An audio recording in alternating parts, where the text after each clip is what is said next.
BPL এর গেল আসর থেকেই শোনা যাচ্ছিল এবারের আয়োজনের নাম সরিয়ে নিতে পারে বেশ কয়েকটি ফ্র্যাঞ্চাইজি। সেই তালিকায় সবার উপরেই ছিল 4 বারের চ্যাম্পিয়ন কুমিল্লা ভিক্টোরিয়ান্স। 2024 বিপিএল এর শুরুতেই দলটির কর্ণধার নাফিসা কামাল আয়ের ভাগ দাবিতে আসর শুরুর আগেই আর দল না রাখার হুঙ্কার দিয়েছিলেন বাংলাদেশ ক্রিকেট বোর্ড বিসিবিকে। বিপিএল এর গেল আসর থেকেই শোনা যাচ্ছিল এবারের আয়োজনে নাম সরিয়ে নিতে পারে বেশ কয়েকটি ফ্র্যাঞ্চাইজি। সেই তালিকায় সবার উপরে ছিল 4 বছরের চ্যাম্পিয়ন কুমিল্লা ভিক্টোরিয়ান্স। সরকার পতনের পর দেশের বদলে যাওয়া প্রেক্ষাপটে যে বদল আসতে যাচ্ছে ক্রিকেট বোর্ডও সেটা অনেকটাই দৃশ্যমান। তাই ধারণা করা হচ্ছে গত আসরেই দল না রাখার হুঙ্কার দেওয়া নাফিসা কামালের কুমিল্লা ভিক্টোরিয়ান্স থাকছে না আসন্ন বিপিএলে। কিন্তু কুমিল্লা না থাকলেও বিপিএলে তারকা মালিকদের উপস্থিতি কমছে না। ঢাকার ফ্র্যাঞ্চাইজি কিনেছে প্রসাধনী ব্যবহারের সাথে যুক্ত শাকিব খানের এই প্রতিষ্ঠানটি।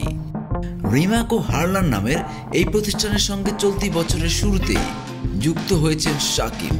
প্রতিষ্ঠানটির ব্যবস্থাপক, পরিচালক ও মালিকানা রয়েছে দেশীয় চলচ্চিত্র সেরা এই সুপারস্টার। তবে এই প্রতিষ্ঠানের মূল উদ্যোক্তা নন শাকিব। দেশের ইলেকট্রনিক পণ্য সামগ্রী উৎপাদনকারী প্রতিষ্ঠান ওয়ালটনের উদ্যোগেই গড়ে উঠেছে রিমাক হারলান। আগামী বিপিএল এর জন্য ঢাকার ফ্র্যাঞ্চাইজির মালিকানা কিনে নিয়েছেন রিমাক হারলান। ক্রিকেট বোর্ডের একটি সূত্র বিষয়টির সত্যতা নিশ্চিত করেছে। ইতিমধ্যে সাইনিং মানি সহ দল কেনার আনুষ্ঠানিক প্রক্রিয়াও সম্পন্ন করেছেন উভয় পক্ষ। সবশেষ বিপিএলে ঢাকার মালিক ছিল নিউট্রেক্স গ্রুপের কাছে। দলের নাম তখন ছিল দুর্দান্ত ঢাকা, যদিও তার আগের বিপিএলে দলটির মালিকানা ছিল রূপা গ্রুপের কাছে। রূপা গ্রুপের অধীনে তখন দলের নাম ছিল ঢাকা ডোমিনেটর্স। এবারও অব্যাহত থাকছে নাম বদলের সেই পুরনো সংস্কৃতি, এমনটাই জানিয়েছেন সংশ্লিষ্ট প্রতিষ্ঠানটি।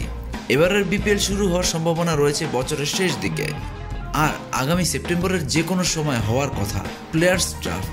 তবে সরকার পরিবর্তনের পর নতুন করে ফ্র্যাঞ্চাইজগুলো নিয়ে বেশ দুর্ভোগ পোহাতে হবে বিসিবিকে।